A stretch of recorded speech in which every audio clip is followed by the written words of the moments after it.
We are living in a world now in the United States where children are not being allowed to learn courage. And we are seeing the consequences of that. We are seeing people fall apart for bumps in the road that should not be that devastating. We always worry about bullying, but we've extended the word bullying beyond all reasonable bounds. What does it really mean to be bullied? If you're called a bad name, is that automatically bullying? Well, maybe it is. But, if you said every time somebody calls me a bad name, this is devastating to me. As a kid, you'd be devastated all the time, and so you have to learn to play with it. You have to learn to deal with it. You have to learn to give it back and turn it into humor, or, you learn coping mechanisms for dealing with these kinds of things. And this used to be part of childhood. But now we're so concerned because, first of all, we don't allow children to be out there playing without adults around. So there's always some adult who sees it. And we also have learned we're supposed to tattle to adults if it happens. And so adults get involved and they're supposed to solve the problem. And the children, therefore, don't learn that they're capable of solving the problem. It's almost like we are teaching children to be helpless. Play is not always idyllic. Kids can be mean. And it's good to grow up experiencing that without an adult there to protect you. Because you then learn how to protect yourself from meanness. Remember to find Emotional Badass wherever you get your podcasts. Be sure to hit that like and subscribe button to get more videos like this in your feed and to support the growth of the show. Welcome to Emotional Badass, where Moxie meets mindful. I'm your host, Nikki Eisenhauer, life coach and psychotherapist. And on today's episode, I'm interviewing Dr. Peter Gray. We discuss the importance of play in childhood development and how it teaches self-direction, creativity, resilience, as well as valuable lessons in social negotiation and emotional regulation. I hope what you take from this episode is not just the importance of play in childhood, but the importance of play in a healthy adult's life. Dr. Peter Gray is a research professor at Boston College in psychology and neuroscience, whose recent work focuses primarily on children's natural ways of learning and the value of play from an evolutionary perspective. I hope you find Dr. Peter Gray as interesting as I did and you enjoy this interview. I'm so excited to have with me Dr. Peter Gray. I am very passionate about his work and I am excited to bring him to this audience of highly emotional people, highly emotionally intelligent people, people who are trying to heal their lives and grow their lives and do the inner work to have the very best life that we can. And I believe your work in play is a very, very important piece of that. Thank you so much for coming on and talking with me today. Thank you for inviting me. I'm very happy to be here. Would you be so kind as to explain what play is to our audience? There's nothing I like better to do than to explain what play is. So, because so many people don't really understand what play is, at least not the understanding that I and other play researchers might have. Play is a word like so many English words. It has a lot of different meanings. People use it. People talk about, playing records or playing music or playing football or so on and so forth. But what is it that I mean by play? What is it that I study that I think is so important for children's development? So I define play as an activity that has 4 characteristics, and I'm going to describe each of these characteristics briefly, and in that description, I will also say just a word or two about why that characteristic of play helps make play such a powerful vehicle for children's development and learning. So the first defining characteristic of play is that it is an activity that the players choose to do themselves and direct themselves. So if it's an activity that is chosen by an outside authority, and directed by an outside authority, it's not play. Play is something for children that children choose to do themselves, take the initiative in doing, and take all the responsibility for directing.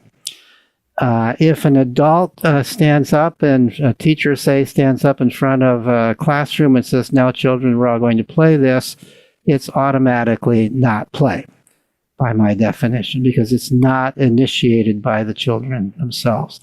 So right off, you can see that one of the major functions of play from an evolutionary perspective is for children to learn how to take initiative, to initiate their own activities and direct their own activities. And when children are playing socially, which in most traditional parts of the world, play would almost always be social with other children. Children are, as part of that, they're learning to negotiate because they have to figure out together what they're going to play. You know, I want to play this, you want to play that, but we both want to play. They have to learn how to cooperate. They have to learn to pay attention to one another's needs in order to keep the play going. So that's the first part of the definition: self-chosen, self-directed. Second characteristic of play is that it is intrinsically motivated. And what that means is that it's something that the players are doing for its own sake. They're not doing it for any kind of reward outside of itself. They're not doing it in order to get a trophy or a gold star or a high grade in a class or praise from a parent, an increase in prestige in the world, improving their resume. They're not doing it for any of those purposes. They're doing it just because they want to do it. And why is that valuable? I mean, that's actually the characteristic that I think unfortunately leads a lot of adults to think that play is a waste of time for children and for adults. Because why would you do something? You know, we're in this world where we kind of believe you're supposed to get something for whatever you do. You know, we believe that's what motivates people, rewards and punishments and so on. So, you know, why would you do something where there's no reward for it? You're just wasting your time. That's kind of the implicit assumption that unfortunately a lot of people have. But, you know, let me give two reasons for thinking why you would do it. One is, you know, play is doing what you like to do. Imagine a world where you're not doing what you like to do. You know, what's the point of life? Mm-hmm. What's the point of getting rewards if you're not able to do what you really want to do?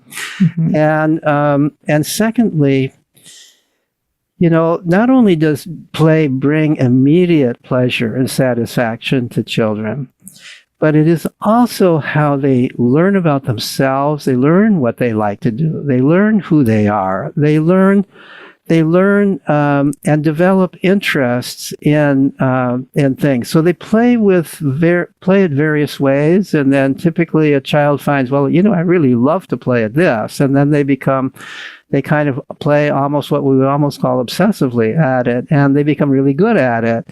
And they develop what we might call a passion for this. Now, I have studied children who grew up with lots of opportunity to play. They weren't going to conventional schools. They had lots of opportunity to play growing up. And what I found is at least half of the 50% of that population goes on to careers that are direct extensions of passionate interests that they developed in play. So you not only can learn what you love to do, but you can, because by playing at it, you become good at it. And in our culture, you know, if you're really good at something and really passionate about it, there's a fairly good chance there's a way of making a living doing it. And what I've discovered is a large number of people who grow up with this opportunity to play go on. How lucky they are. They're in careers that they love, that are basically play for them. They are, I wouldn't define it fully play anymore because they're making a living doing it. But they say, even if I didn't have to, if I won the lottery, I would still do this because I like to do it. This is play for me. So that's the second character. The third characteristic of play, which is a little bit counterintuitive to some people, is that play always has rules. So play is freely chosen activity, but it's not free form activity. It's not random activity. Play always has structure. People talk about unstructured play. No such thing as unstructured play. It's always structured. Unstructured activity is random activity, and play is not random activity. It is activity that when you are playing at something. That something defines the structure of the play. It defines the rules of the play. I am making a sandcastle. The sandcastle is not a random piling up of sand. It's a structured piling up of sand. And you're structuring your behavior according to your own mental rules, mental concepts, if you will, about what a castle looks like and what this specific castle that you are creating looks like. So whatever you're playing, whether it's making a sandcastle or anything else, I could go through any kind of play and tell you what the rules are.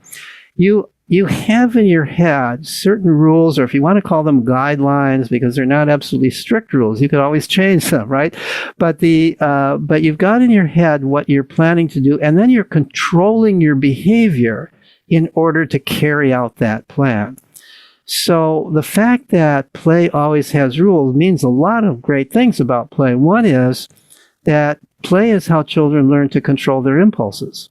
Once you've made a plan to play something, now you need to follow through and do it, right? And children are motivated to do that. This is how they learn to control their impulses and to really concentrate on what they're doing and continue through with what they're doing. Now, of course, if it becomes stressful or really boring, of course, they're free to quit. That's another important characteristic of play, though not one of my defining characteristics. Although I would say if you're not free to quit, it's not really play. So one of the reasons children are willing to put themselves into this kind of situation is because they can always quit. But they're motivated to go along with it because it's fun once they're into it. So play has rules. Play is how children, because it has rules, it's not only how they learn to control their impulses, but it's how they learn to create rules. Most play, the rules are created by the children. Even if they're playing a game, where the rules are kind of handed down, and in our culture, they may be written rules. Maybe they're playing a board game or something. But if they're truly playing, they feel free to change the rules. If they want to change the rule, they're not going to do away with the rules. It's not play if there's no rules, but they're free to change the rules. So in most play, they create the rules or modify the rules from a game they've previously played with their playmates.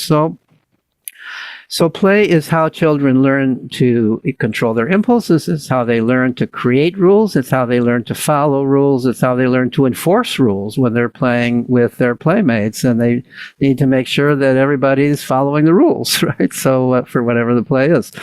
So those are the first three characteristics. The fourth characteristic of play is that although play has structure and rules, it is, there's always lots of room for creativity. Play is never structured in such a way that it tells you exactly what you're supposed to do on the next move.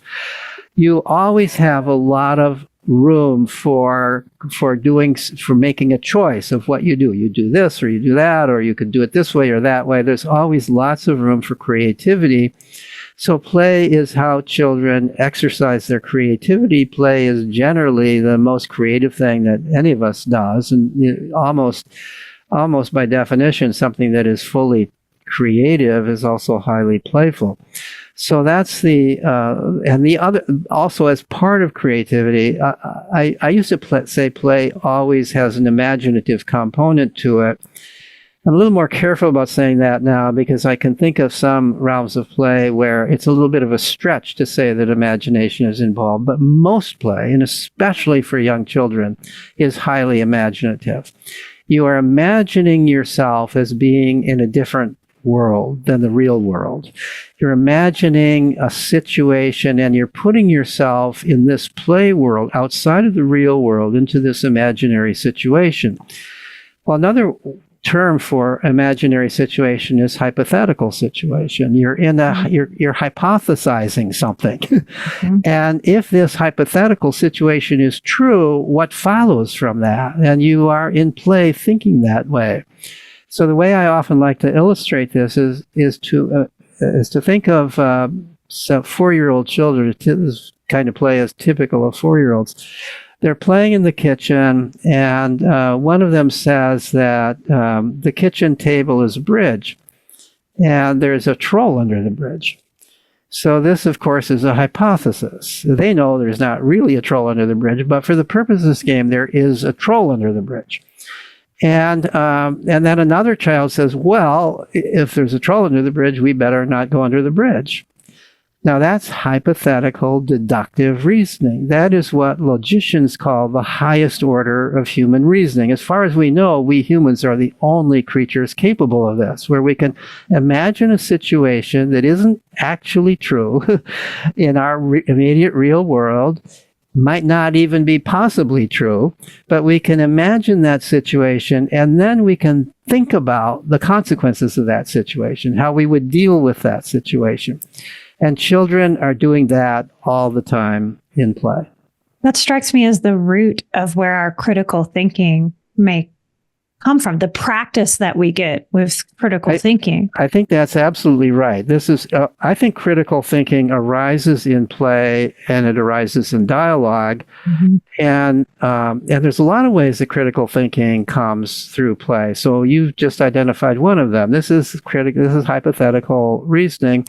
But the other way that critical thinking comes to bear is if you watch children playing, whether it's little children playing a make-believe game of the kind I just described, or if it's older children getting up a pickup game of baseball or soccer, with no adults around, they're getting up their own game, or basketball, what you see is lots of negotiation, lots of argument, lots of discussion that all involves critical thinking. There's a great book by a researcher named Hans Firth, which is based on his recording of little children in a nursery school playing a make-believe game in which they're pretending that they're getting ready to go. These were 3 little girls pretending they're getting ready to go to a ball at the king's castle. And 95% of the time that they're playing this, they're not actually in the play. They're arranging for the play. They're talking about it and discussing it. So somebody will say, okay, I get to be the one who marries the prince. Exactly. I get to be the one.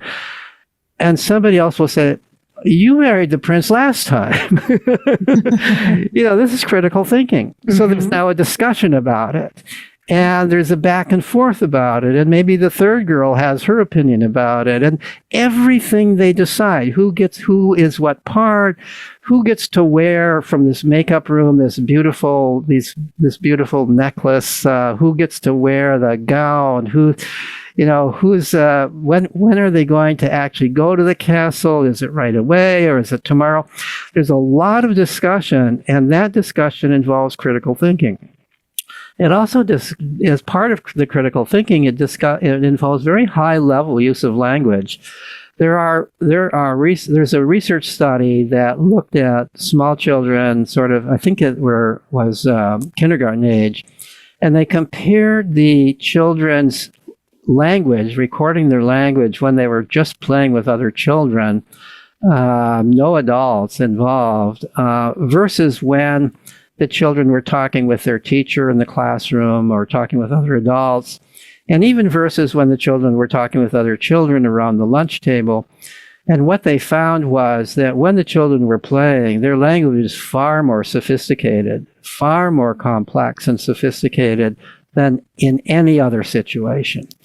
And it's not hard to see why, because the language is necessary to arrange the play. It's meaningful to them. It's not stupid language. It's not, we adults, we have a terrible tendency of asking children stupid questions.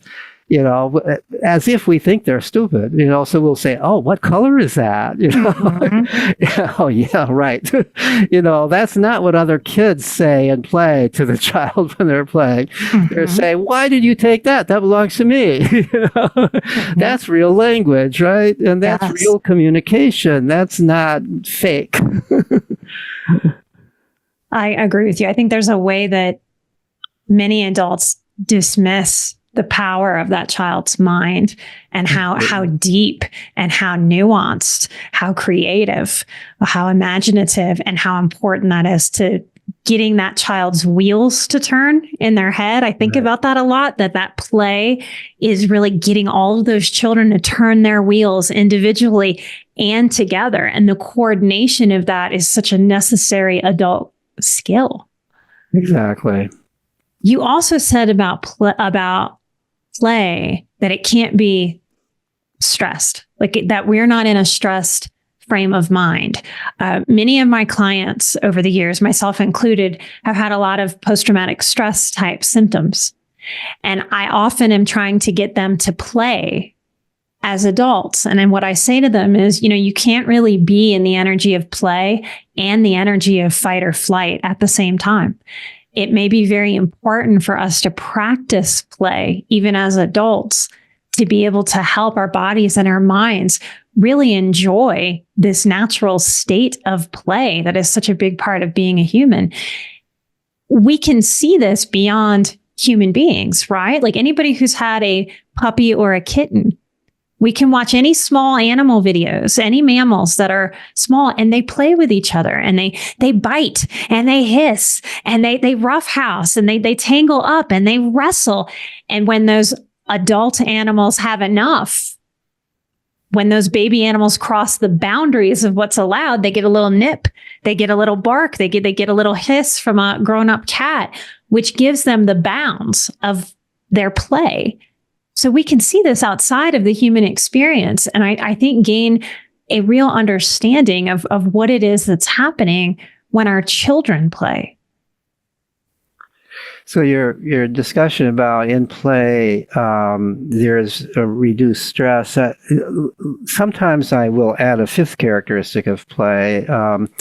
I tend to drop it recently because it really follows naturally from the other characteristics. It's not necessarily a defining characteristic, and that is that play occurs, that the mental state of play is an alert, highly alert, but non-stressed, or at least relatively non-stressed frame of mind. You have to be alert in play. You can't be passive in play. Play is never passive because of all the other things I said about it. You've got rules in mind. You're following rules. You're actively doing something in play. It's not like sitting back and watching television or even passively reading a book. It's like it's an engagement activity. You're actively engaged in it. But you are not highly stressed. I say highly stressed because you might be a little bit stressed. You might be deliberately stressing yourself, right? Mm-hmm. One of the purposes of play, one of the biological purposes of play in other animals as well as in humans, is to learn that we can manage stress. Mm-hmm. And so children deliberately put themselves in fear-inducing situations when they're playing. They play in risky ways. They climb trees high enough that they feel a little bit of fear. Mm-hmm. And we adults should go away and let them do that, not stop them from doing it. This is extraordinarily important for their development.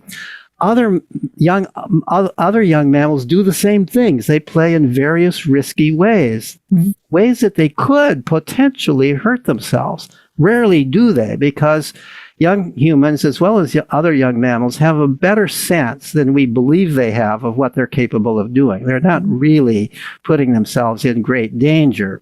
I don't want to say that never happens, but for the most part, it doesn't happen.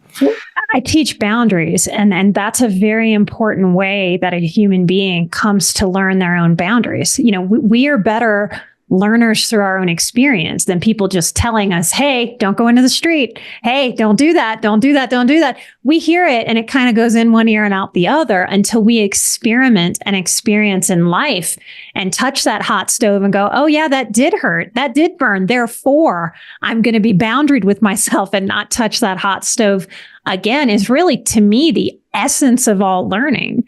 That is partly true. That's true. But what I want to emphasize is learning to expand your boundaries.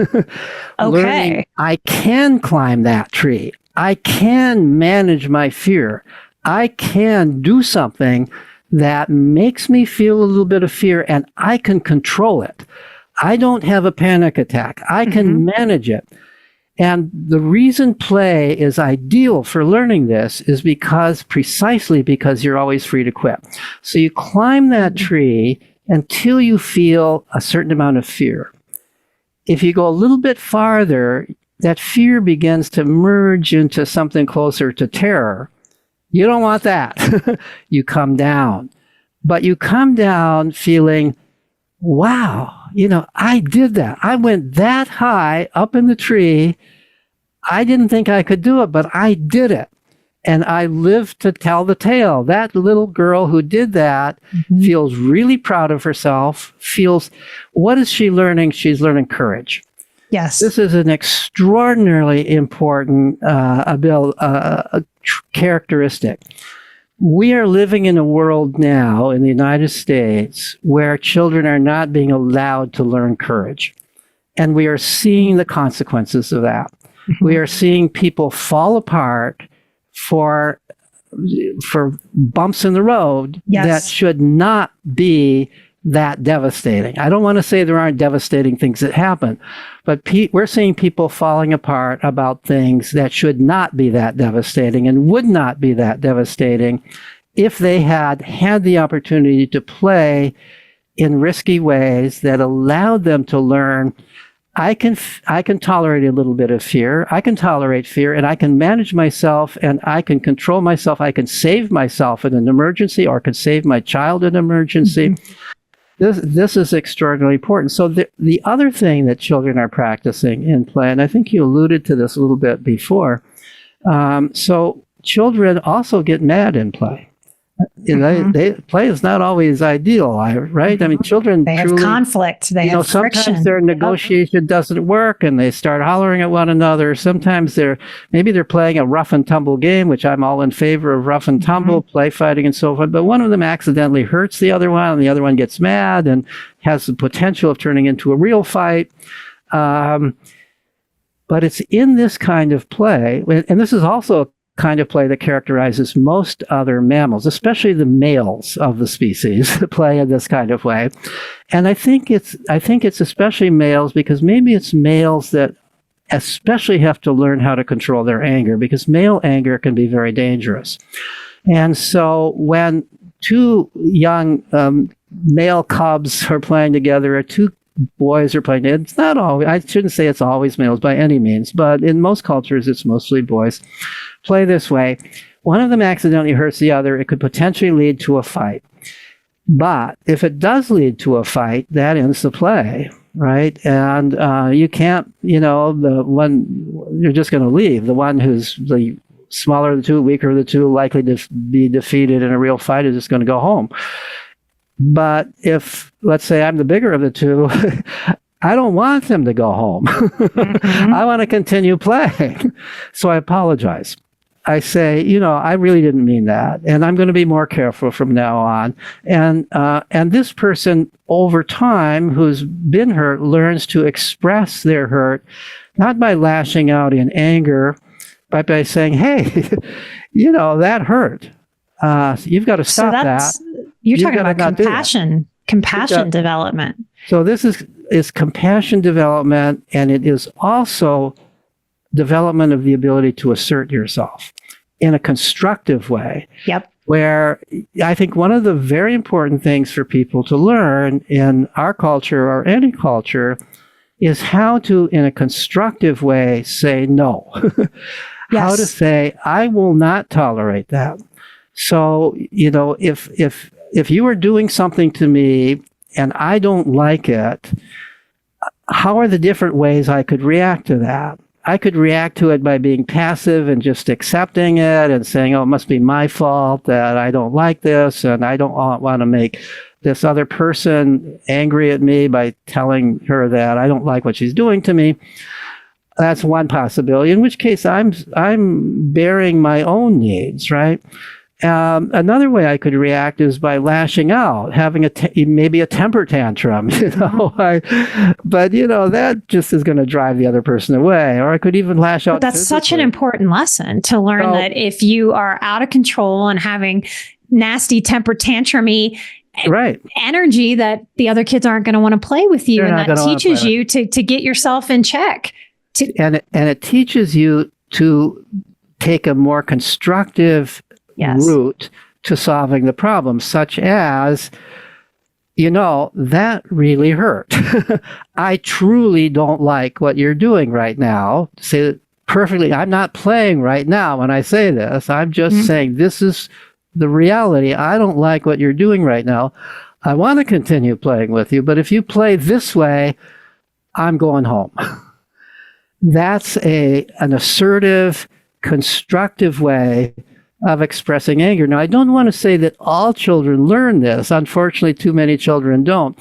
But when children have lots of opportunity to play, lots of opportunity to make mistakes in their play, but learn from their mistakes what they have to do to be able to continue playing without it falling apart because of anger, this greatly increases the chance that they will learn how to be assertive in a constructive way without being either violent or have a kind of babyish temper tantrum, which really never works with your peers. So I am thinking in a very personal way about when I was a very little girl. I mean, 4, 5, 6 years old. My older cousin was male and 3 years older than me and lived down the street. I constantly wanted to wrestle him. Constantly. And all the adults would say, Nikki, stop. You're going to wrestle him until you cry.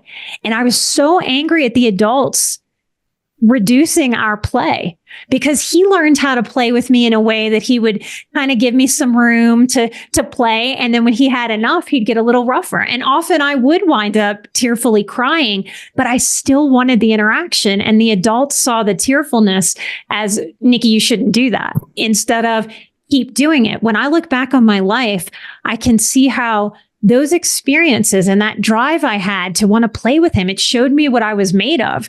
It showed me how strong I could be. It taught me to be tenacious. And without that tenacity, I don't know if I'd be here today. I also wonder if what you're talking about, research is showing that we're growing more and more narcissists. And if play ultimately provides our opportunities to learn about compassion, to learn about other people's limits, to learn, my bad behavior doesn't serve me. I need to curb that a little bit. I need to coordinate. Then this absence of play seems to me to also be contributing to this growth in narcissism. I do think there's a lot of logic to that, and a certain amount of evidence that. So when children are playing together, as I said before, the most important, the basic freedom is freedom to quit. It's not play if you're not free to quit. So when children are playing together, because biology has endowed us with this desire to play when we want to play with other children. So if you and I are children and we're playing together, and I am a narcissist. I have narcissistic tendencies, as I think many children do from the beginning. And I want this play to go exactly the way I want it to go. I want to tell you exactly what you have to do in this play. And so you protest. You say, I don't want to play it quite that way. I want to do it this way and that way, but I ignore you. And what happens is you say, I hear my mom calling, I'm going home now. Or maybe even more direct. I don't like what you're doing. I'm going home. I don't want to play your way. I don't like your way. So I get the message, unless I'm totally blockhead, right? I get the message that next time because I really want to play with you. Next time, I'll listen to you a little bit. You know? Consideration. I'll try to take your views into account. Now, over time, and this is especially true when you're playing with a lot of kids at once. Like, we played a lot of baseball as kids with no adults around. And so there's a bunch of kids. There's maybe 10 or 15 kids out there playing baseball between the two teams. We make up the teams. In order to play baseball, you've got to keep a certain number of those players there. If they go home because they're not happy, the game ends because you don't have enough players to really play the game. We would play baseball day after day for hours a day. There's a lot of things we learned in baseball, but one of the most important things we learned is that the game is only going to work if we keep everybody happy, including the players on the other team. Mm-hmm. And what you learn, you're not even conscious that you're learning this, but what you're learning is to tell, even just by the other person's facial expressions, if they're happy or not. So to take the you and I example, over time, I should be able to tell without you even having to tell me that you're unhappy. I should be able to tell that what I'm doing right now is annoying you, right? It's not making you happy. And so I need to modify my behavior or check in with you in some way and say, look, do you want to change this a little bit or something like that? And children learn this. And I said that there's a little bit of evidence for this. So there's actually some research, somewhat classic research at this point, showing that psychopaths, in this case defined as serial murderers who feel apparently no guilt for their murders, or minimal guilt for their murders, don't seem to have, and they're all extraordinary narcissists. They are just really thinking about themselves and not about other people. The feelings of other people are irrelevant to them, except to the degree that they can manipulate those feelings for their own purposes. So there have been studies. What is it? What characterizes the upbringing of people who are in that category? And Stuart Brown, who's a longtime play researcher, did a study many, many years ago. He's also a psychiatrist. Did a study of the childhood experiences of a large number of psychopaths, and he found the most common characteristic of them growing up is that they didn't play. They didn't play with other kids. And so, you could interpret this in two ways. His interpretation is because they didn't play with other kids, they didn't develop the empathy, overcome the narcissism that is crucial for being sensitive to other people's needs.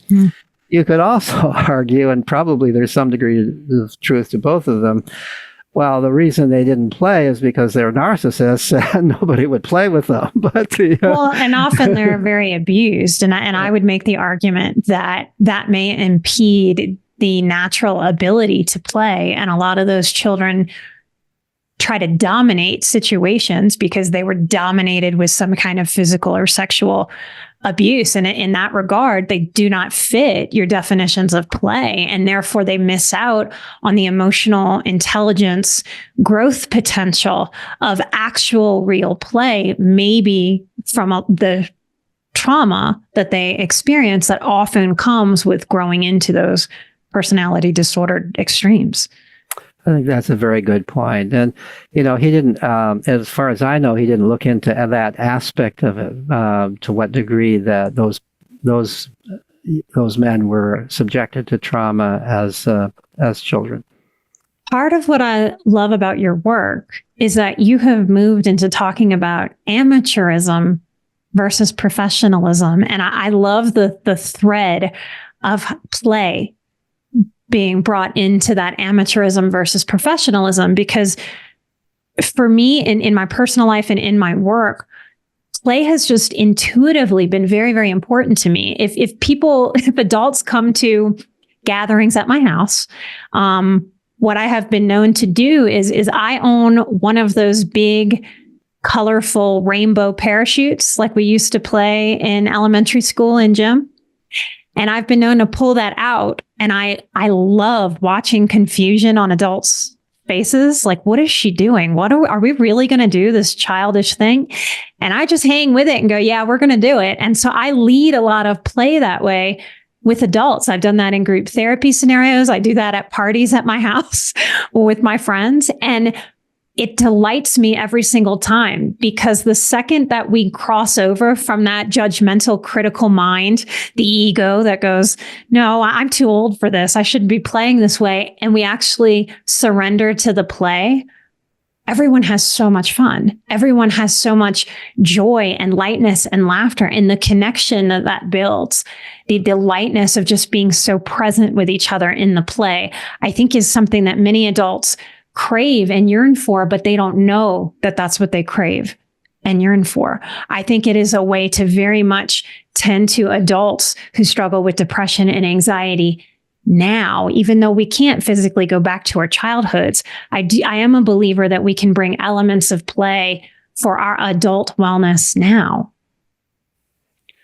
Yeah, I think that's true.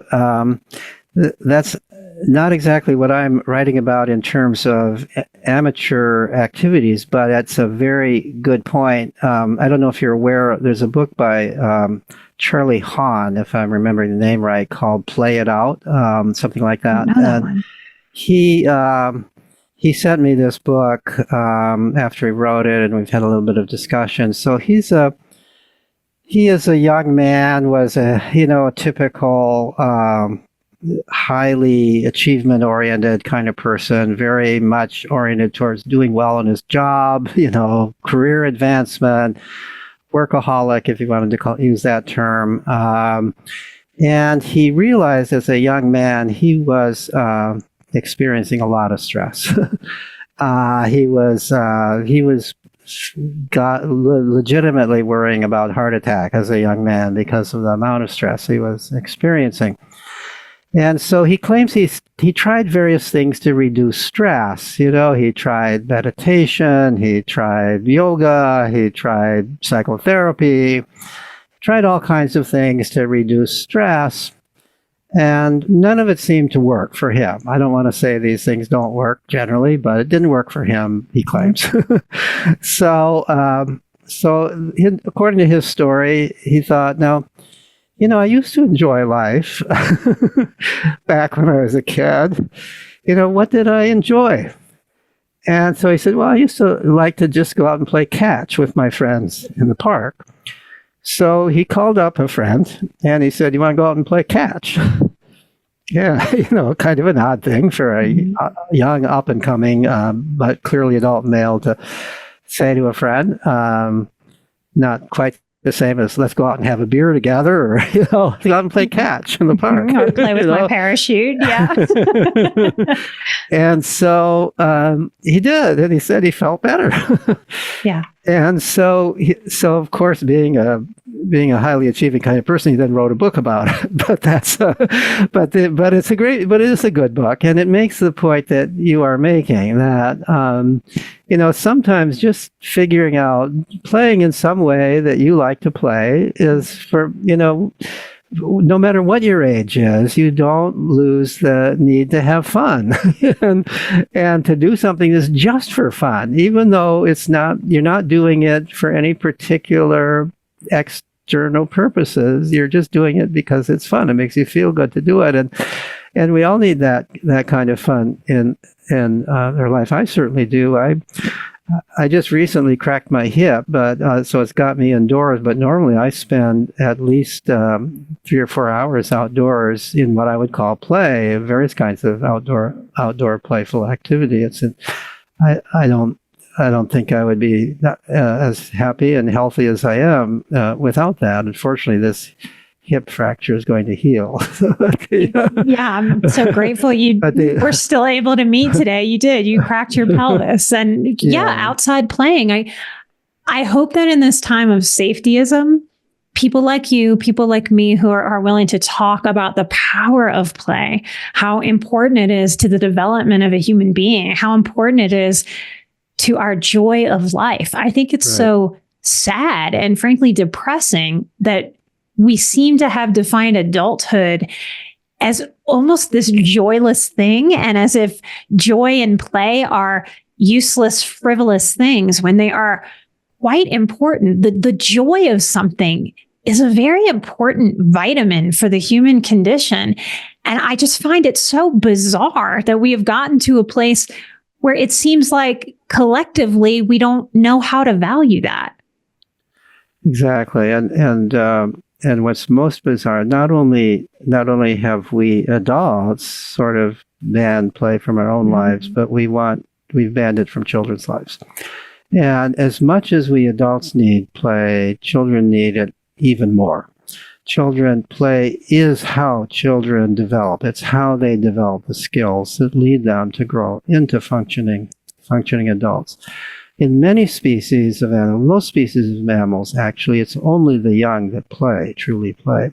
We are one of the rare species that continue to play in adulthood. We're lucky that way, that we have the capacity to continue to play. And I think it's partly because we're, in some sense, always developing. We're always, as human beings, we don't reach a kind of steady state adulthood in which we've learned everything that we need to know. We live in a culture that's continuously changing. It's always been true for human beings. Our environment is changing. We're always learning. And we're always curious about new things in the world. This is part of what defines us as human beings. That's part of my message when in my Substack called "Play Makes Us Human," that we have this characteristic to play into adulthood. But as much as play is important for adults, as much as it is sad to take that adults are being deprived of play, it is in my mind a crime that children are being deprived of play. I think it is an acceptable form of neglect that people don't even realize is happening to children. I think our school systems are doing it. I just had there's a little school outside my neighborhood. They get 30 minutes to play in an entire day. It's not enough. We're living through this time of safetyism. Like, a big part of what I'm going to take away from your talk today is how much we need risk. Risk is a part of play. And it's not about dangerous risk, like going out and laying down in the street, but it is about allowing risk that shows us who we really are, what we're made of. This is how we learn resiliency skills.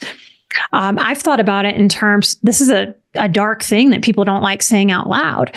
But even in this time where we are talking so much about sexual abuse, we also need to get the message across that is survivable. That if something atrocious happens to you as a child or as a young woman or a man, because men get abused too, that it's horrible. We don't want that happening to anyone. It is one of the worst things that can happen to you. And yet it is still survivable.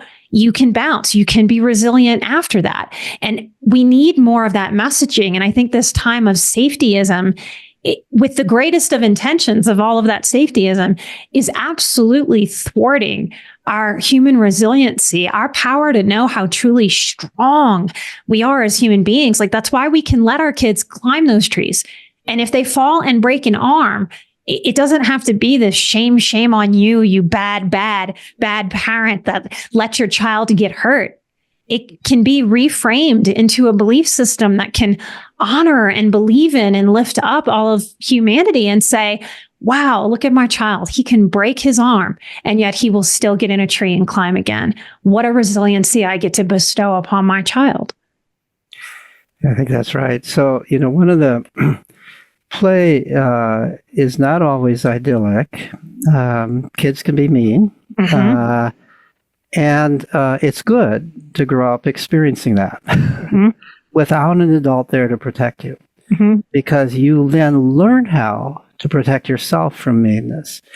Kids can you also have this experience if you've been playing, and you've had a normal childhood, at least what we used to call normal childhood, with lots of opportunity to play away from adults. Your best friend today may hate you tomorrow. You go through this. this is practice for a breakup, right? Yes. This is, you learn, oh, you're devastated. Oh gosh, this person who I so much like, and now this person is out there telling mean things about me and doesn't like me and so on and so forth. But you survive it. Yes. You survive it, and you survive these kinds of things. And then the first time you have a serious romantic breakup, when you're involved in a real romantic relationship later on in life, it's not quite so devastating. This is something that's a little bit like what I've experienced before. I survived that. I can survive this. I can go on. It's sad. It's terrible. I feel bad about it. But I'm not going to fall apart because of it. Well, and it's so important. There's so much implication to what you're saying, because during the times of our first breakups as young teenagers, this is also the highest suicide rate right now. That's right. So not playing, not learning that you can bounce, that you can be resilient, that you can have hurt feelings, but you are going to go on to live another day and have another friendship and have another relationship. The implications of this are really scary when we step back and really consider what's happening to our suicide rates. Despite all of this research, despite mental health being part of the common vernacular for about 20 years now, the rates of depression, anxiety, and suicide just keep creeping up and creeping up and creeping up. I think it's the great safetyism we're living under that's robbing people of the very play you're talking about that grows this resiliency. That's right. We're not allowing children to learn that they can experience negative things and they can deal with it. They don't have to fall apart. They don't have to go to a therapist. They don't have to do this because of it.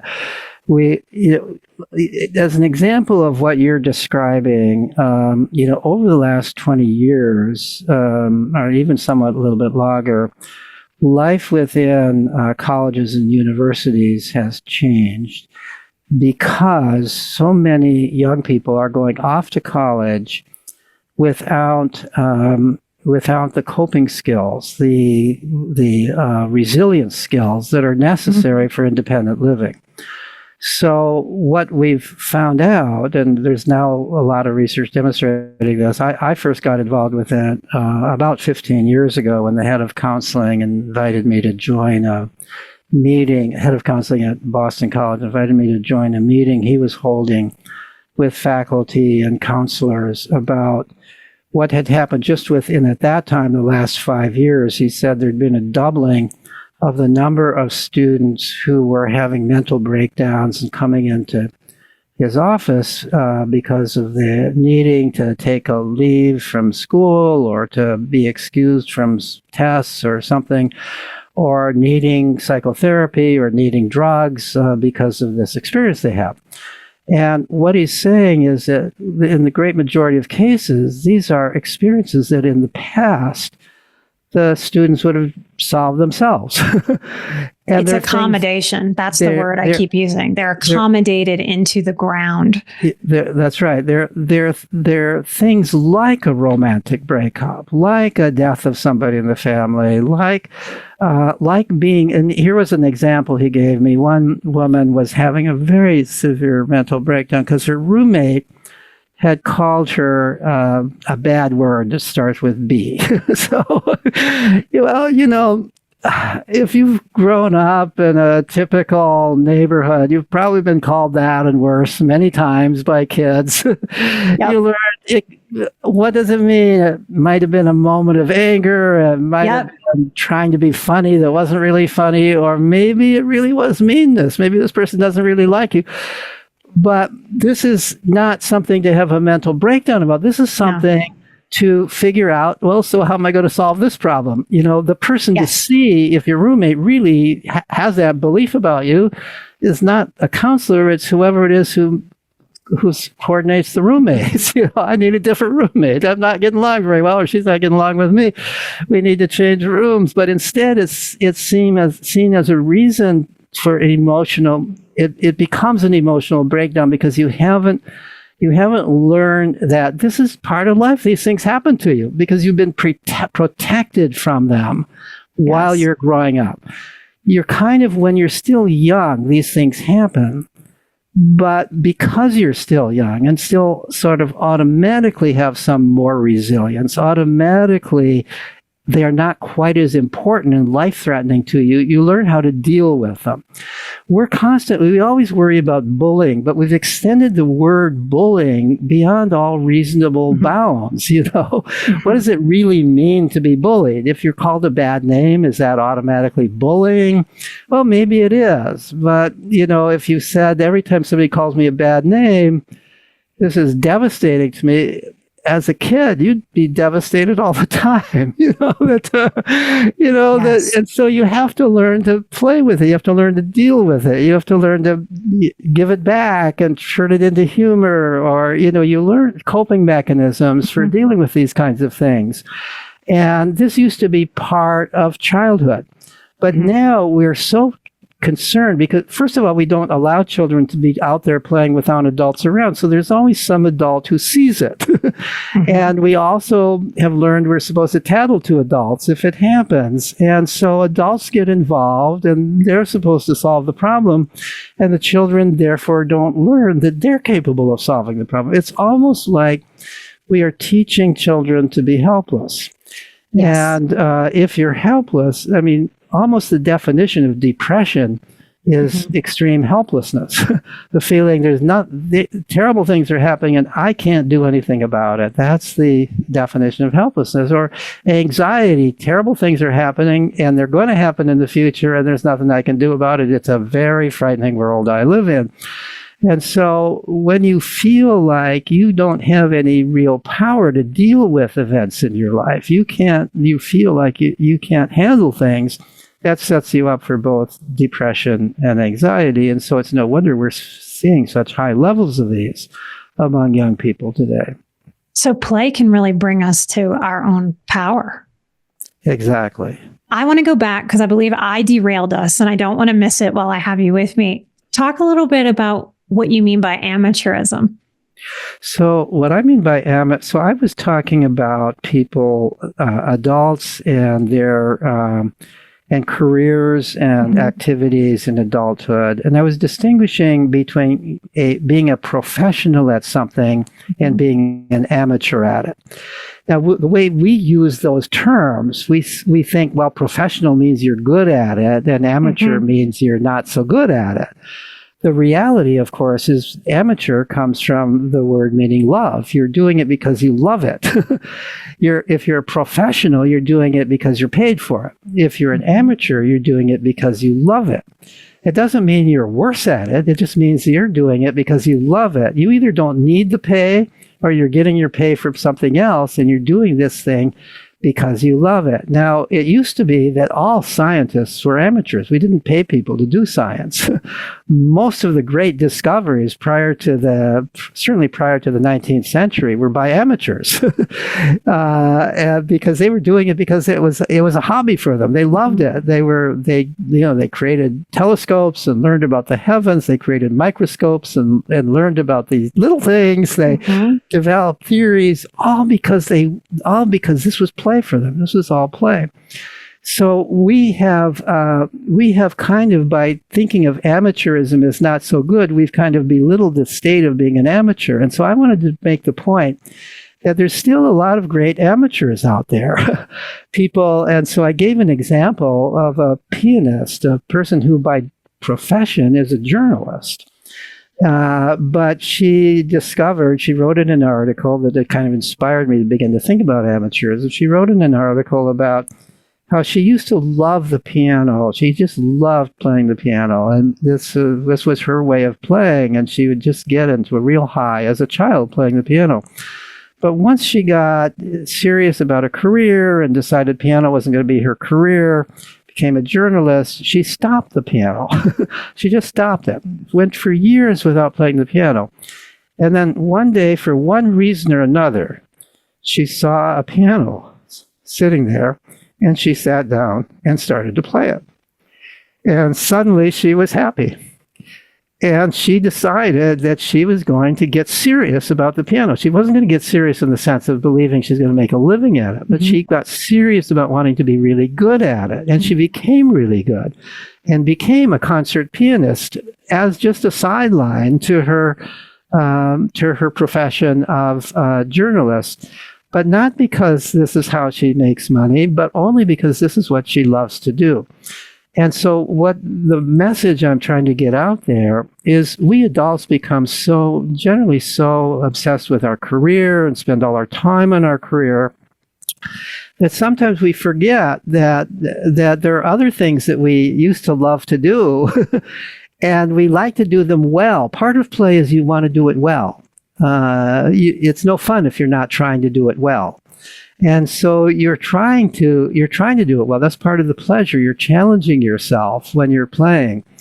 And so we should value amateurism. And I actually did a survey of my readers for those readers who responded. So do you have an amateur activity? What is, something that you're doing just because you love to do it?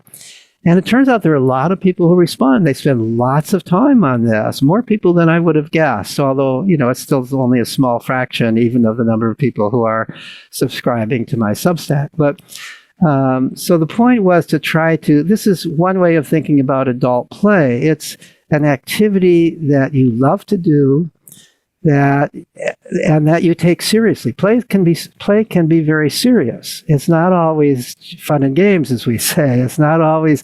It can satisfy all those defining characteristics of play and be very serious. In that you are really intent on doing it well, doing it better and better. When I was a kid and we played pickup baseball, we were pretty serious about baseball. We wanted to do it well. We were just fooling around out there. And in some sense, we were fooling around. That's part of the fun. But we were also trying to do it well within the confines of play. That we're also trying to help one another do well. And we are playing in a kind of cooperative way rather than in the way aimed at beating other people. We're playing in a way trying to improve our own abilities. Sometimes people think that play is just for fun, and that if you're not smiling and laughing and giggling or something, then you're not playing. And some play is like that. That's part of play, but not a lot of play is very serious. Watch little kids when they're playing, and they often are very serious, very intent. They're trying to create the best sandcastle they can possibly create, even though it's just going to be washed into the sea when the tide comes in. They are very intent. They are working hard, if you want to use the word working, in this play, but it still is play. They're not doing it for an external reward. They're doing it because they want to do it. They chose to do it. It's got rules. It's got a lot of creativity associated. It beats all the satisfying criteria of play. Laughing and smiling is not one of the criteria of play. It often is one of the consequences, but it is not a necessary part of it. I'm taking that piece of work and making it make meaning in my own way. For me, having a master's degree, I've often said that going through higher education, one of the consequences for me was that it took away my joy of reading. Because I was an avid reader before my college experience. I read 2 fiction books a week. Having to read just clinically to get my degrees, having to read so much clinically sort of took away that amateurish love of this other aspect. And I'm hoping that how we see mental health shift in the next coming years is bringing more play into the process for children, for adults, for therapists, bringing more of an art form within the bounds of the science that we study and rely upon as our backbone.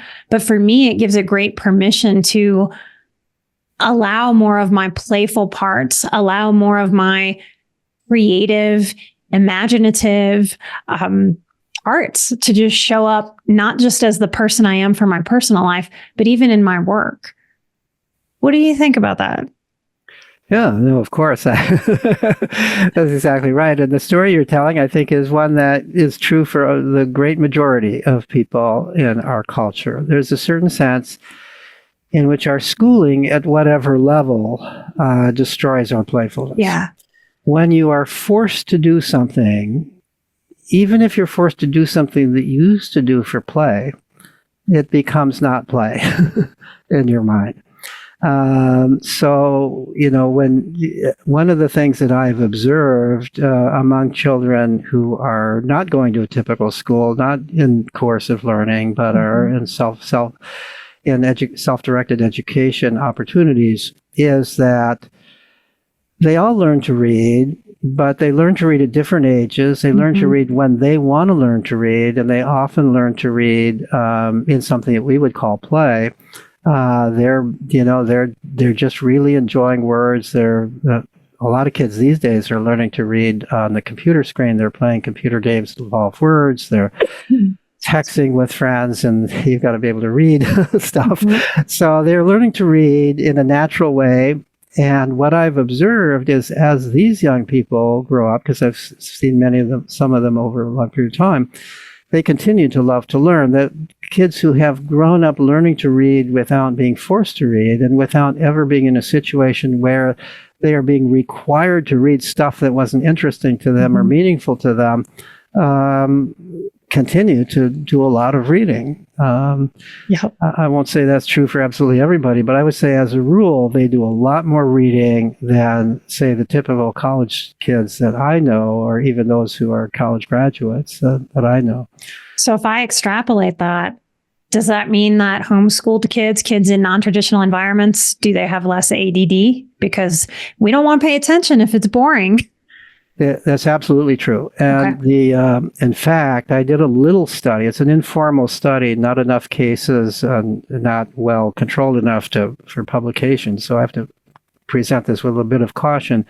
But I did a little study in which I surveyed people who are involved in homeschooling of the type that doesn't enforce a curriculum that allows the children to learn in their own ways.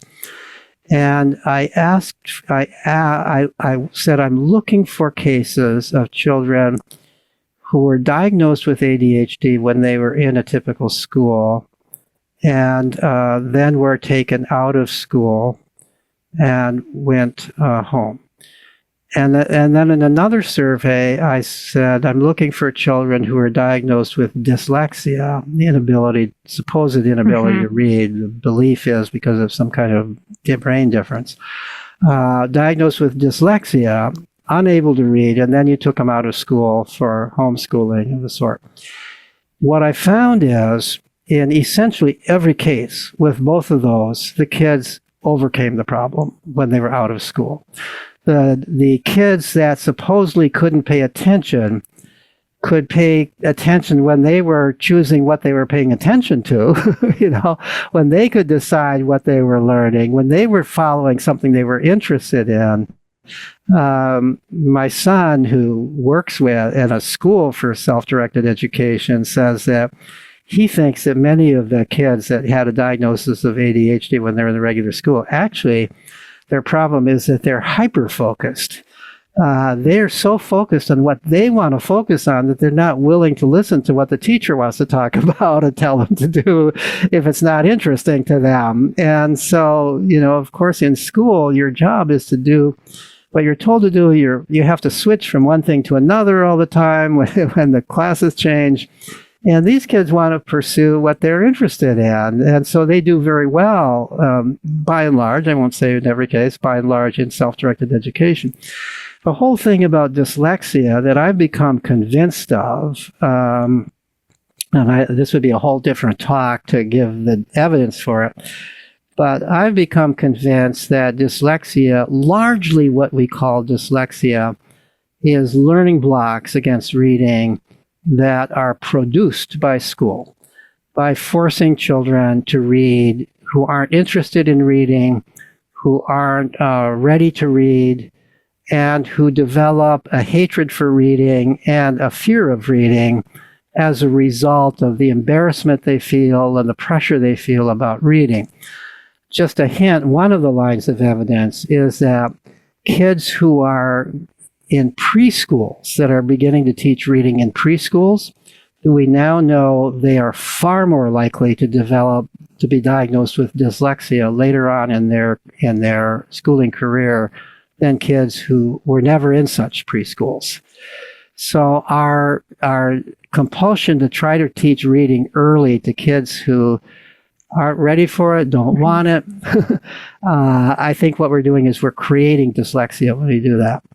I don't want to say that's the only reason, but I actually think it's the major reason. It's why there's such an increase in dyslexia. I think that's fascinating. That is absolutely fascinating. Yeah. Well, and there has to be observer effect from the pressure of being watched too. Like I can type really, really well, but if you stand over my shoulder and watch me, it's like I've never typed before ever. And I could make the argument, I just don't know how to type. I can't even do this just because somebody is watching me. Right. So one of the things that the parents said who have these kids who've been diagnosed with dyslexia, they said, so I asked them about the kids learning to read. What did you do? What did you have to do? Mm-hmm. The main thing, what parent after parent said, is I had to just wait. I had to not even suggest, not even talk about reading. I was glad to read to the child, but I did not ask the child to read. The child didn't want anything to do, didn't want to hear anything about reading. This child was clearly traumatized, if we want to use that word, by the concept of reading. I had to wait until the child overcame that. Reading to the child is helpful because the child is learning, there is really value. And my mom can't read to me all the time, so, and the other thing is that a lot of the parents said, when my child was ready to learn to read, largely he did it in secret. He didn't even want me to be there when he was practicing reading, largely to the degree that it's possible to do it in secret. He was doing it in secret and only told me he could read when he felt confident that he actually could. So frightened about the idea. I mean, if you think about it, the way children learn in school, the schooling environment, I mean, there's actually, any psychologist should be able to tell you, who knows about the psychology of learning, that the school environment is the absolute worst environment to learn anything new. Mm-hmm. If you're learning something new, stress needs to be minimized. Stress freezes you up. It freezes your mind. It prevents you from doing something new. It leads you to want to do only the things you already can do well, the instinctive things. Yes. So when there's stress leads those people who are already good at it to be even better. They're kind of showing off. The adrenaline is making them even do it better, the adrenaline of the stress. But for those who are novices at it, they're just learning at it. The stress distracts you. It prevents you from doing the creative thing you have to be able to do this thing that you're not very good at. There's a lot of actual research studies of this sort. So, you look at whether it's even an athletic event. There was a study, a kind of classic study, which I describe in my book, Free to Learn, of pool players, billiards players in the college rec center. And what these researchers did is they kind of watched from a distance to see who's the good pool players and who are the novices.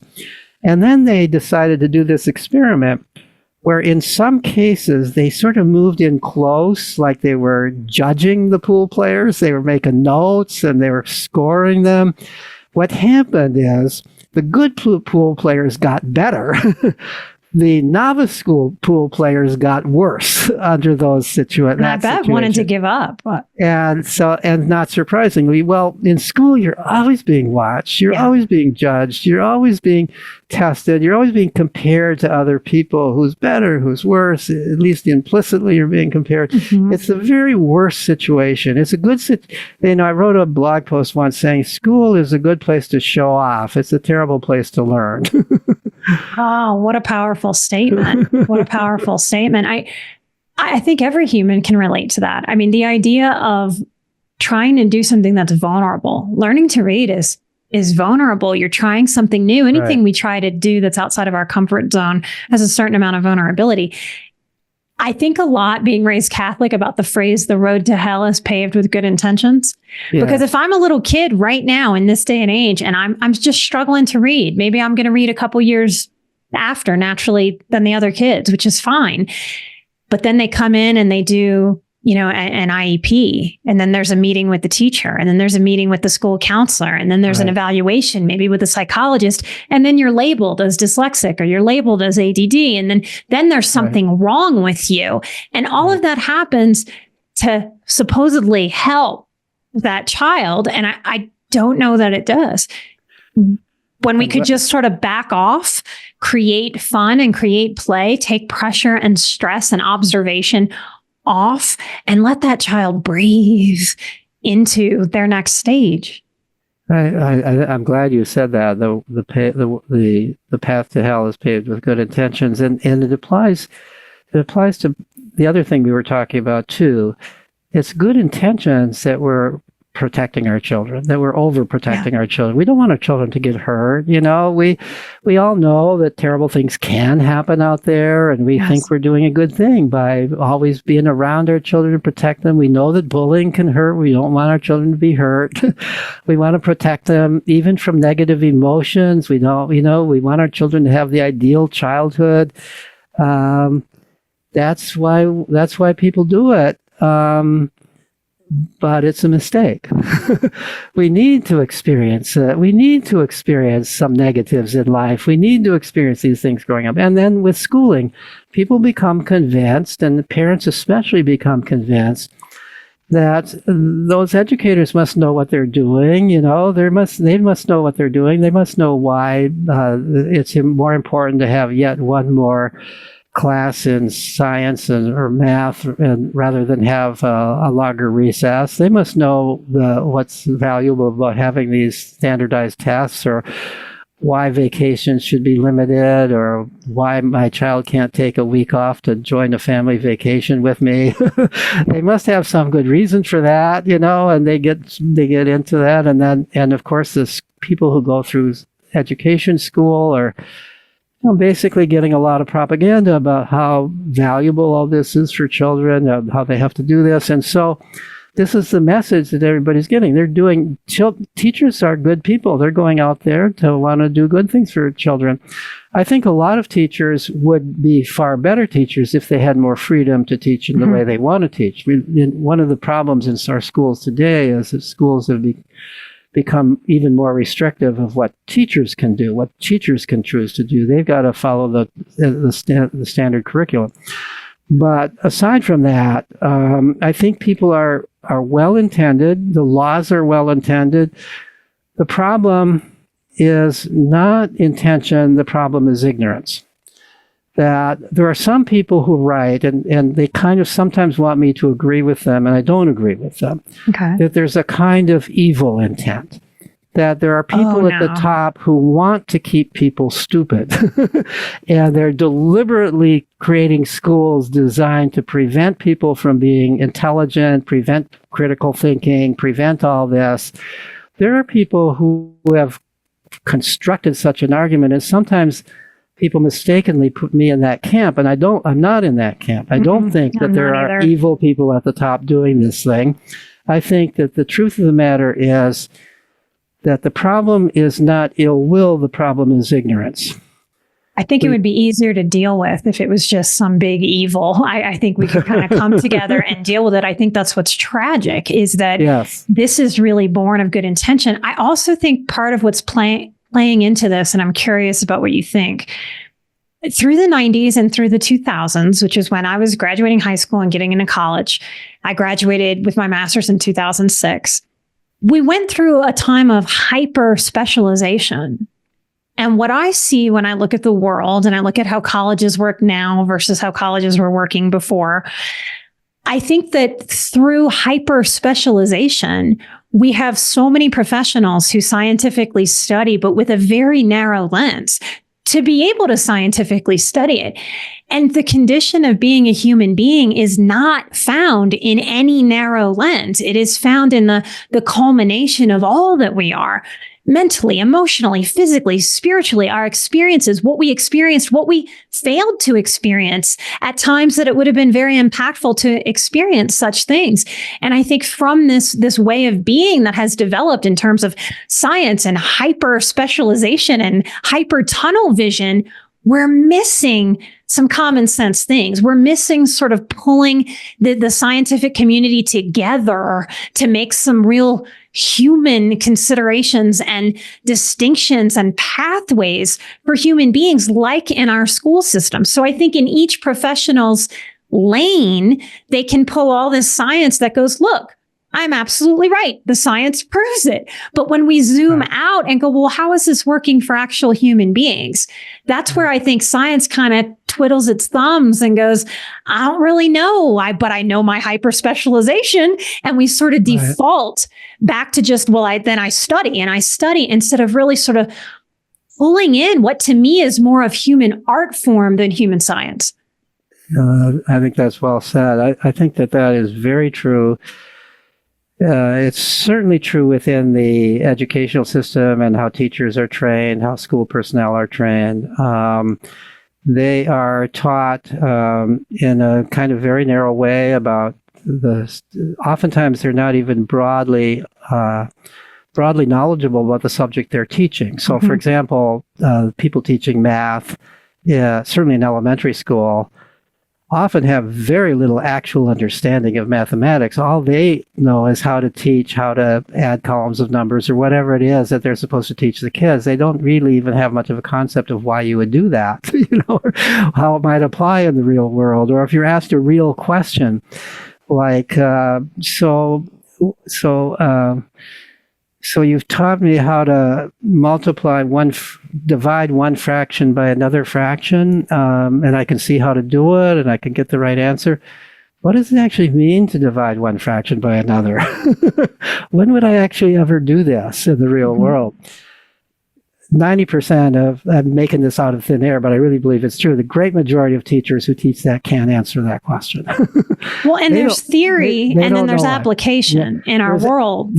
Here's an example that actually does come out of research. There's a woman a number of years ago who was concerned about the question, why is it that kids from poverty are not learning math as well as kids from wealthier homes? And so she developed the hypothesis, maybe because the schools they're going to are not as good. They're not taught as well by teachers who really understand mathematics. And so that's why they're not learning it as well. So she went into a bunch of schools in a very poor neighborhood and interviewed the teachers of mathematics about mathematics. She's a mathematics professor. So she would ask them questions like this. This might be a third grade teacher. She would ask this question. So how do you find the area of a square that is 3 feet long by 2 feet wide? And believe it or not, the majority of them could not answer that question. And they couldn't answer that question. And then they didn't realize that you multiply the length by the width to get the number of square feet. And yet they all taught multiplication. That's scary. So when she asked them, so why don't you know this? They said, because we don't teach areas of squares. We teach multiplication. So, so they are so narrowly focused on what they teach that they're not even asking themselves the question, what's the purpose of multiplication? If you don't know that the purpose of multiplication is to determine areas of squares, among other things like that, then why even know how to multiply? That purpose is part of what sparks the desire to keep learning more. Yeah, so they're so narrowly focused on what is it the kids are going to be tested on, how do I teach them in a way that they can pass the test, that the idea of the overall concepts, the understanding, that's what gets lost. And that's true with every subject. The other example that illustrates, I think, the point you're making is that we see some problem that kids are having.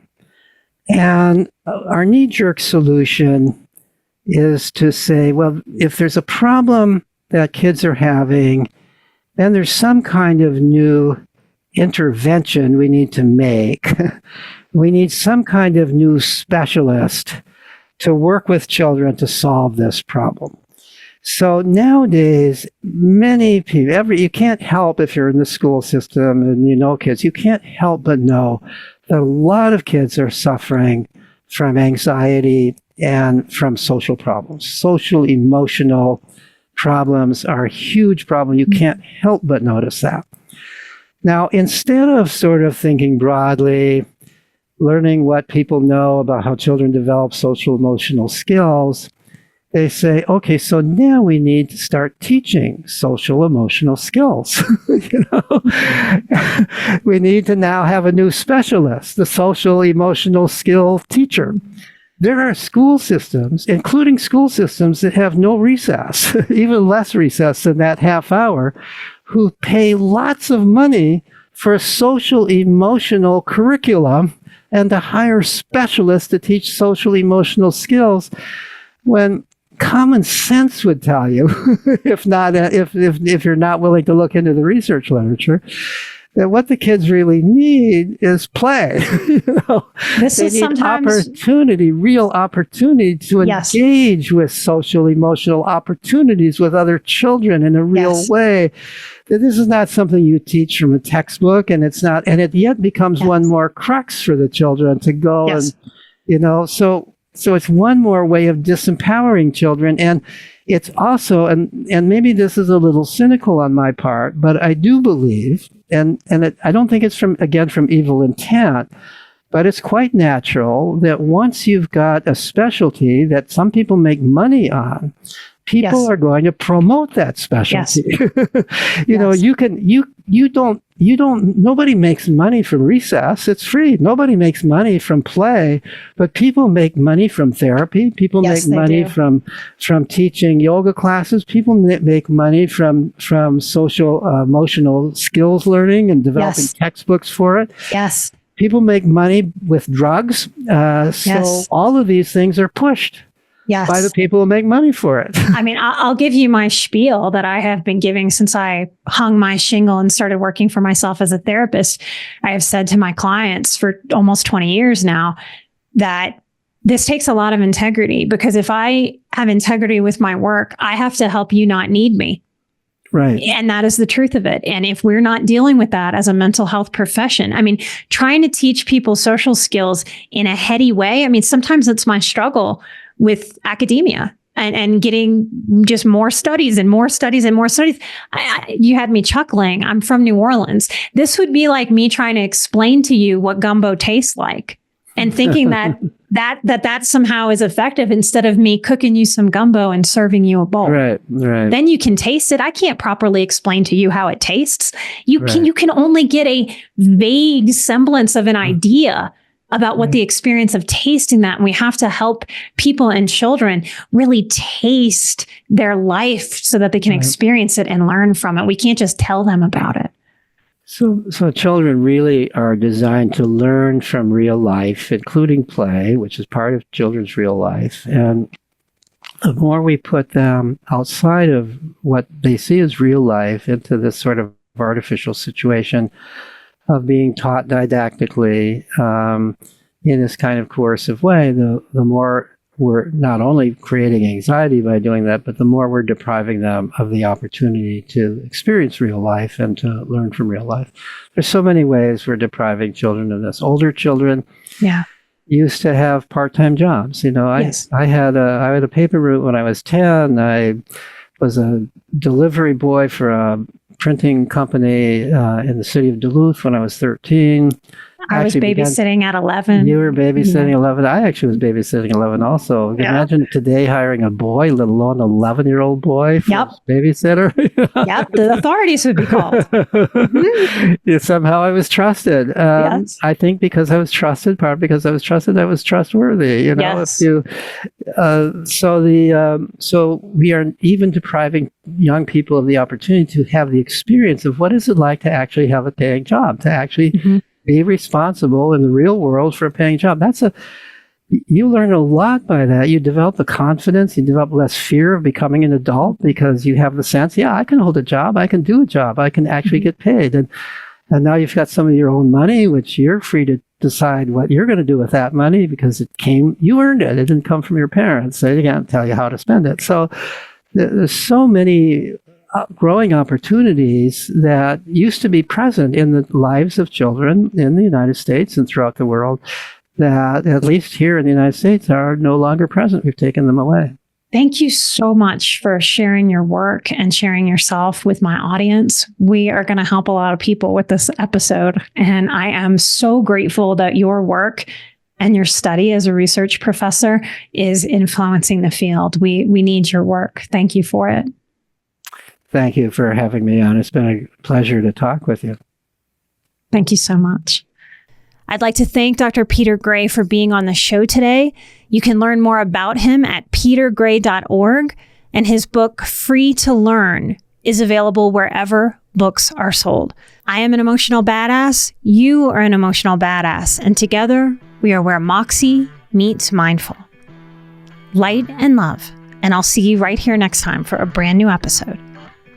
Bye-bye.